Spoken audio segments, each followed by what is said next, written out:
இன்றைக்கு நாம் என்ன பார்க்க போகிறோம்? ಇವತ್ತು ನಾವು ಏನು ನೋಡಲಿದ್ದೇವೆ? கடந்த வாரம் love like Jesus, ಕಳೆದ ವಾರ ಯೇಸುವಿನಂತೆ, கடந்த வாரம் live like Jesus, ಕಳೆದ ವಾರ ಯೇಸುವಿನಂತೆ ಜೀವಿಸಿ, இந்த வாரம் நாம் இன்றைக்கு love like Jesus என்பதை குறித்து முக்கியமாய் பார்க்க போகிறோம். ಇವತ್ತು ಯೇಸುವಿನಂತೆ ಪ್ರೀತಿಸಿ ಎಂಬ ಕಾರ್ಯವನ್ನು இயேசுவை ನೋಡಲಿದ್ದೇವೆ. போல நாம் அன்பு செய்ய வேண்டும், ಯೇಸುವಿನಂತೆ ಪ್ರೀತಿಸಬೇಕು, இயேசுவை போல நாம் நேசிக்க வேண்டும். ಯೇಸುವಿನಂತೆ ನಾವು ಪ್ರೀತಿಯನ್ನು ತೋರಿಸಬೇಕು. முதல் வசனத்தை நான் வாசிக்கிறேன், ஆதார வசனத்தை.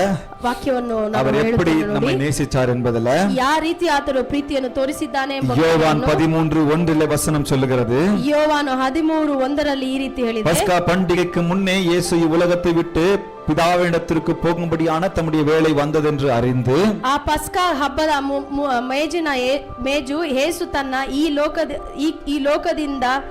ಲೋಕದೊಳಗಿಂದ ತಂದೆಯ ಬಳಿಗೆ ಹೋಗಬೇಕಾದ ತನ್ನ ಗಳಿಗೆಯು ಬಂದಿತು. தாம் இவ்வுலகத்தில் இருக்கிற தம்முடையவர்களிடத்தில் அன்பு வைத்தபடியே, ಈ ಲೋಕದಲ್ಲಿ ತಾನು ತನ್ನ ಸ್ವಂತದವರನ್ನು ಪ್ರೀತಿಸಿದ ಹಾಗೆ, தம்முடையவர்களிடத்தில் அன்பு வைத்தபடியே,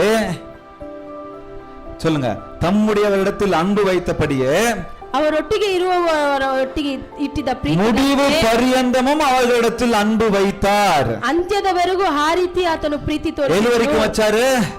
ಎಲ್ಲಿವರೆಗೂ ಇಟ್ಟಿದ್ದನು? அவர் அன்பு வச்சாரு, அதோட நிறுத்திட்டு போகல. அவர் ಪ್ರೀತಿ ಇಟ್ಟಿದ್ದಲ್ಲ, எப்ப வரைக்கும் அன்பு வச்சாரு? ಯಾವಾಗವರೆಗೂ முடிவு பரியந்தம் அன்பு வைத்தார். ಅಂತ್ಯದವರೆಗೂ ಪ್ರೀತಿಯನ್ನು, கடைசி வரைக்கும் அன்பு வைத்தார். ಕೊನೆಯವರೆಗೂ ಪ್ರೀತಿಯನ್ನು ಇಟ್ಟಿದ್ದನು. சிலுவையில் தொங்கி தன் மரணத்தை கொடுக்கிற வரைக்கும் அன்பு வைத்தார். ಶಿಲುಬೆಯಲ್ಲಿ ತನ್ನ ಮರಣ ಬರುವವರೆಗೂ ತನ್ನ ಪ್ರೀತಿಯನ್ನು ತೋರಿದ್ದಾನೆ. அவர் அன்பு வைத்திருக்கிறார். ಈವಾಗಲೂ ಆತನ ಪ್ರೀತಿಯನ್ನು ಇಟ್ಟಿದ್ದಾನೆ. கடைசி சொட்டு ரத்தம் சிந்தின வரைக்கும் அவர் அன்பு வைத்தார். ಕೊನೆಯ ಕ್ಷಣದ ರಕ್ತವನ್ನು ಸುರಿಸುವ ತನಕ ಆತನು ಪ್ರೀತಿ ಇಟ್ಟಿದ್ದಾನೆ. அவர் அன்பில் ஒரு மாற்றமும் இருந்ததில்லை. ಆತನ ಪ್ರೀತಿಯಲ್ಲಿ ಒಂದು ಬೇರ್ಪಡುವ ಕಾರ್ಯವೇ ಇರಲಿಲ್ಲ. ಆಗ யோவான் அழகாக குறிப்பிடுகிறார், ಯೋವಾನದಲ್ಲಿ ಸುಂದರವಾಗಿ ಹೇಳಲ್ಪಟ್ಟಿದೆ, தம்முடையவர்களிடத்தில் அன்பு வைத்தபடியே ತನ್ನ ಇಷ್ಟದವರೊಟ್ಟಿಗೆ ಇಟ್ಟಿದ್ದ ಪ್ರೀತಿ, முடிவு பரியந்தம் அவர்களிடத்தில் அன்பு வைத்தார். ಅಂತ್ಯದವರೆಗೂ ಪ್ರೀತಿಯನ್ನು ತೋರಿಸಿದನು. ஆக இந்த வார்த்தை ಪ್ರಿಪೇರ್ பண்ணும்போது ஒரு வார்த்தை ஆண்டவர் எனக்கு சொன்னாரு, ಈ ವಾಕ್ಯವನ್ನು ನಾನು ಪ್ರಿಪೇರ್ ಮಾಡುವಾಗ ದೇವರು ನನ್ನೊಟ್ಟಿಗೆ ಮಾತನಾಡಿದ, learning love is a lifetime commitment. அன்பை கற்றுக்கொள்வது, படிப்பது என்பது நமது ஆயுட்கால அர்ப்பணிப்பாகும்.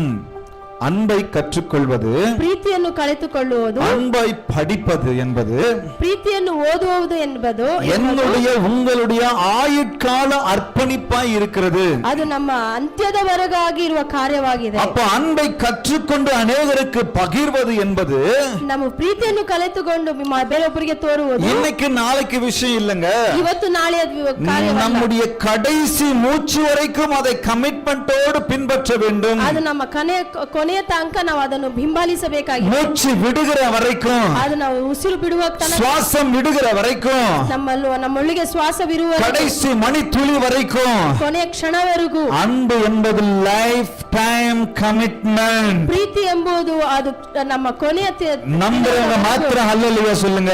லைஃப் டைம் கமிட்மெண்ட் அது. ನಂಬುವವರು ಮಾತ್ರ ஹல்லேலூயா ಹೇಳಿ. இன்னைக்கு எல்லாரும் நல்லா இருக்கிறாங்க, ಇವತ್ತು ಎಲ್ಲರೂ ಸಂತೋಷವಾಗಿದ್ದಾರೆ, அதனால நான் நேசிக்கிறேன். ಆದ್ದರಿಂದ ನಾನು ಪ್ರೀತಿಸುತ್ತೇನೆ. நாளைக்கு மாறிட்டாங்க, ನಾಳೆ ಅವರು ಬದಲಾಗಿದ್ದಾರೆ, அதனால என் நேசம் இல்ல, ಆದ್ದರಿಂದ ನಾನು ಪ್ರೀತಿಸಲ್ಲ அப்படின்னு சொல்ல முடியாது. ಆ ರೀತಿ ನಾವು ಹೇಳಲು ಆಗುವುದಿಲ್ಲ. அப்பனா அந்த அன்பு என்ன? ಹಾಗಾದ್ರೆ ಏನದು? அந்த கமிட்மெண்ட்க்குள்ள வரல. ಅದು ನಾವು ಆತನಿಗೆ ನಾವು ಕಮಿಟ್ ಆಗಿಲ್ಲ ಅಂತ. அன்பு என்பது, ಪ್ರೀತಿ ಎಂಬುದು ஒருபோதும் மாறாது. ಅದು ಒಂದು ದಿನವೂ ಬದಲಾಗದು. உண்மையான அன்பு, ಪ್ರೀತಿಯ ನಿಜವಾದ ಪ್ರೀತಿ ஒருபோதும் மாறாது. ಅದು ಯಾವಾಗಲೂ ಬದಲಾಗುವುದು. இன்னொரு தடவை சொல்றேன், ಇನ್ನೊಂದು ಸಾರಿ ಹೇಳುತ್ತೇನೆ, உண்மையான அன்பு ನಿಜವಾದ ಪ್ರೀತಿ ஒருபோதும் மாறாது. ಒಂದು ಕ್ಷಣವೂ ಅದು மாறினால் ಬದಲಾದರೆ அது அன்பே ஆகாது. ಅದು ಪ್ರೀತಿಯೇ ಅಲ್ಲ. மாறினா அது அன்பே இல்லைங்க. ಅದು ಬದಲಾಗಿದರೆ ಅದು ಪ್ರೀತಿಯೇ ಅಲ್ಲ. ஆண்டவர் ದೇವರು லவ் லைக் ஜீசஸ் ஏன் சொல்றோம்? ಯೇಸುವಿನಂತೆ ಪ್ರೀತಿಸಿ ಎಂಬುದಕ್ಕೆ அவருடைய அன்பு ಆತನ ಪ್ರೀತಿ கடைசி வரைக்கும் அப்படியே இருந்துச்சு. ಕೊನೆಯ ತನಕ ಆ ಪ್ರೀತಿ ಆ ರೀತಿಯೇ ಇತ್ತು. அவருடைய அன்பு ಆತನ ಪ್ರೀತಿ கடைசி வரைக்கும் மாறாததா இருந்தது. ಅದು ಕೊನೆಯ ತನಕ ಅದು ಬದಲಾಗದಂತ ಪ್ರೀತಿ. சொல்லுங்க, இயேசுவை போல நேசிச்சிடலாம், ಯೇಸುವಿನಂತೆ ಪ್ರೀತಿಸೋಣ, இயேசுவை போல அன்பு செலுத்திடலாம். ಯೇಸುವಿನಂತೆ ಪ್ರೀತಿ ತೋರಿಸೋಣ.